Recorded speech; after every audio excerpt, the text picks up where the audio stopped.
Is your accent a problem? If you are a professional who speaks English as a second language, you've probably asked yourself this at some point. You may also be a leader who supports somebody with an accent, and you don't know if their communication challenge is because of their accent. This question, is my accent a problem, comes up a lot. We'll talk about why. But first, I want to answer the question. No, your accent is not the problem. But if clarity of speech is an issue, then it may be a contributing factor. So in today's episode, I'm going to break down how to know if your accent is creating a clarity barrier, and then I'm going to give you 3 simple techniques that you can use to speak more clearly instantly, and lastly, how to incorporate it into your daily communication. Welcome to Read the Room. I'm Mary Falkenstern. Let's dive in. So is this something that you should work on? Is your accent a problem? Why is this so hard to answer? Well, I think there's 2 reasons. One, oftentimes listeners don't know why they struggle to follow a speaker. But second, sometimes people don't want to share. They're hesitant because they don't want to be culturally insensitive. But that's a problem for you because clarity of speech is non-negotiable. How are you supposed to have influence if people can't understand you? So you need an accurate benchmark to know if you're speaking clearly enough. Now, there is no foolproof way to know. So instead, I have a very imperfect but good enough test. I call it the 2-question clarity test. Are you ready? Question number 1. When you speak, do people often ask you to repeat yourself? If the answer to that is yes, you have a clarity problem. It doesn't matter if it's your accent or you mumble or you rush, work on it. Easy. Number 2. This is trickier. Are you an expert at what you do and yet you're not getting a lot of engagement? What does this look like? Well, you don't get a lot of follow-up questions. When you're speaking, you can see that people look unsure, maybe disconnected. Something else that I'll often hear is that you are the expert, like you know more than anybody about the thing, and yet the stakeholder is seeking somebody else's guidance offline. This happens behind closed doors, but you know about it. If you're answering yes to any of these, then I would also say you need to work on your clarity. Now, do I know it's because of your accent? No, but those are problems for people that want influence, that want more impact. So you really can't lose by working on this. Now I know at this point, people are usually saying, Mary, I am really busy. I don't have time to endlessly work on my pronunciation. And to that I say, you don't need to. The biggest myth around accent work is that you need to change your pronunciation at all. Your listeners don't care about your pronunciation. They don't need you to sound more American. They need clear, compelling, high-value communication. That's it.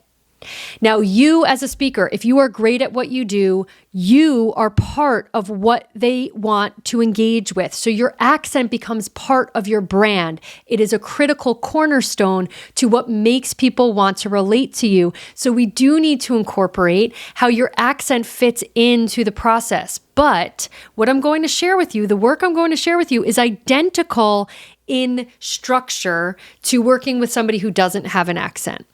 Now, if you're following me, at this point, I'm going to sound like a broken record. It is not about fixing your accent. It's about gaining clarity, but now we're going to get more specific. The actual skill set that you need to work on is getting better at effectively guiding people through your ideas. And the skill with this in communication is pacing. What is pacing? It's how you structure your ideas through time. So it's like your ability to guide people through those ideas. When somebody's good at pacing, they're clear to follow. They're easy to follow. When somebody's exceptional at pacing, people want to follow them. They can't wait to follow them. Okay? Now I'm going to share with you 3 techniques that are specifically useful for pacing for accented speakers. Number 1, frame your ideas up front. So how does framing your ideas up front work? You're going to tell your listeners where you're taking them before you give them the details. What this could sound like, the 3 most important things. The key takeaway that I need you to know is, it could also be a rhetorical question. I've used a few. What does this mean for the economy? Fill in the blank. And then you give the details. We speak differently than we write. So beware of writing and scripting yourself. When we write, Our readers can pace themselves. They literally can read at their own pace. As speakers, we are leaders. We are leading people through our ideas. It doesn't matter your title. As soon as you start to speak, consider yourself a leader of your own thoughts. So you need to be leading the pace. What framing ideas do up front is it gives a goalpost. It tells your listeners, here's where I'm taking you. I have a plan. I have direction, which makes people relax. But for an accented speaker, you are going to have deviations in your pronunciation. You will have stress patterns that are not typical. Think of it like a GPS. So by telling people where you're going, the listener then just automatically adjusts for all those deviations. It happens unconsciously, and it's a little trick that helps them just follow you as you go. That's number one, frame your ideas up front. Number two, you know this one already, pause. Silently pause. People have a tendency to fill the pause. We get very uncomfortable in silence. We're afraid we're going to forget our next thought. But for an accented speaker, this becomes noise when our listeners need to be processing what you just said. Again, they need to be adjusting for deviations in pronunciation stress patterns. So that pause is so important. And you have more than one language in your mind. Give yourself a break. Think about what you need to say next in the pause. It will keep you more present. The pause always feels longer for the speaker than it does for your listeners. Again, back to leadership. Don't let time constraints be what is driving you to rush. When that happens, it's counterintuitive, but people actually tend to talk too much. So by pausing to get your next thought, you will probably be more concise. You'll get the best word that you have access to in that moment, and you need to practice it all the time, okay? That's number two, pause between thoughts. The third one is the most specific for accented speakers, and it's this. Slow down for longer, more technical words. There's a tendency to rush through these words. I was actually just coaching a speaker, an accented speaker. He's Italian. He's an executive in finance, and he found this himself. He was recording himself. He did the homework. Like, the homework is where this is at. You've got to work on this and pay attention to it frequently. It doesn't take a long time if you intensify your focus on these things. He said, I was replaying myself. I realized every time I had a long technical word, I was rushing through it because I just couldn't wait to get past it and talk about the real stuff. I think the phrase was fiduciary responsibility. There's a lot of consonants in there, but as a result, you couldn't understand it, which would create a moment for your listeners to feel overwhelmed.